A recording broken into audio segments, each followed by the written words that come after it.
We're going to discuss now the first key aspects of the Qliphot in terms of Malkhuts and starting in the process of darkness. Above Kether in the Tree of Death, there's essentially 3 points of the Qliphot which represent a void or an abyss, and that's Tohu, or formlessness, and then there's Bohu, or desolation, the void, and then you have Chesik, the darkness. These areas are very significant, and this is where you start in terms of mapping your initiation as the fall.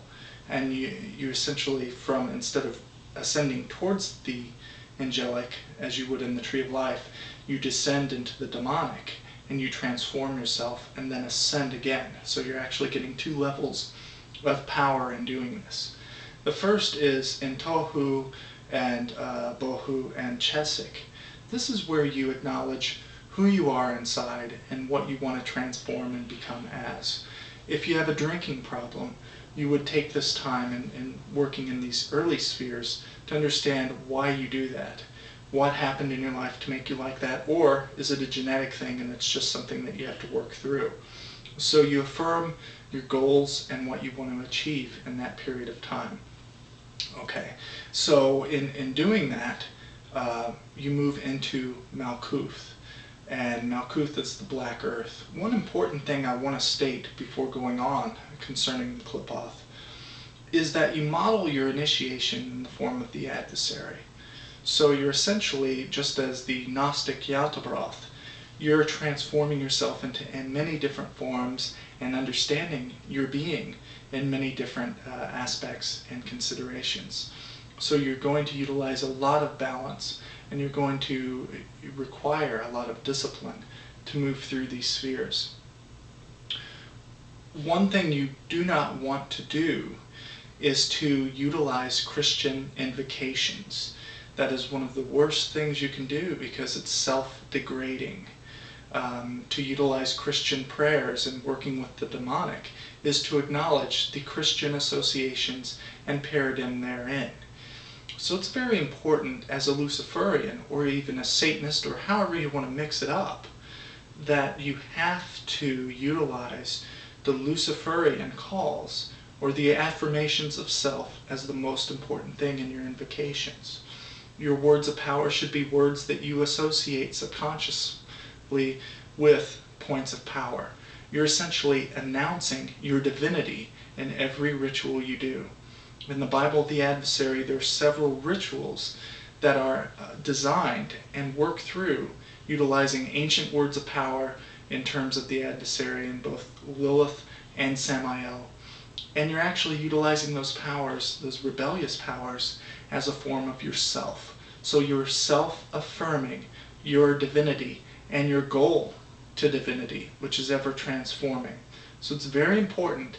Never utilize Christian invocations or any of the pre-Golden Dawn type jargon in your workings because they're corrupt in foundation.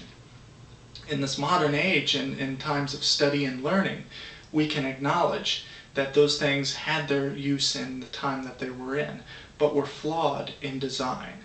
So we have to move forward into that.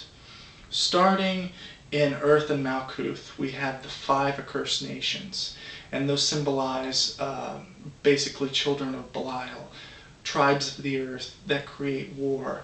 War is essentially, in those things, is a time of change and chaos.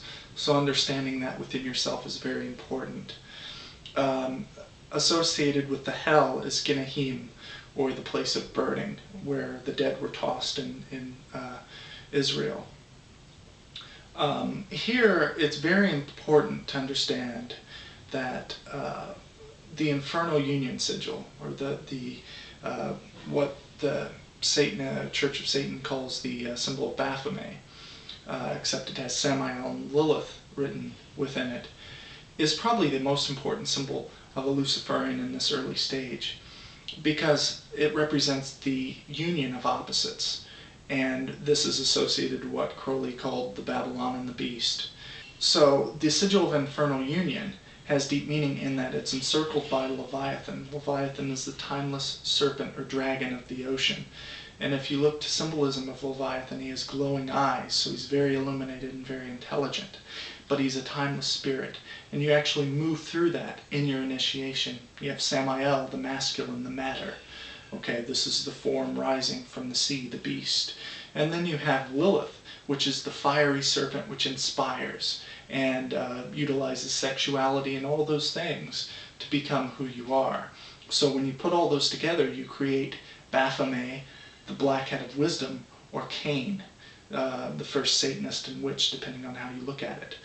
Nahemoth is the goddess of Malkuth, and sometimes associated with is Lilith. So Malkuth is the black earth, and this is where you start to understand who you are, and you start utilizing the powers of the demonic feminine and masculine to your advantage.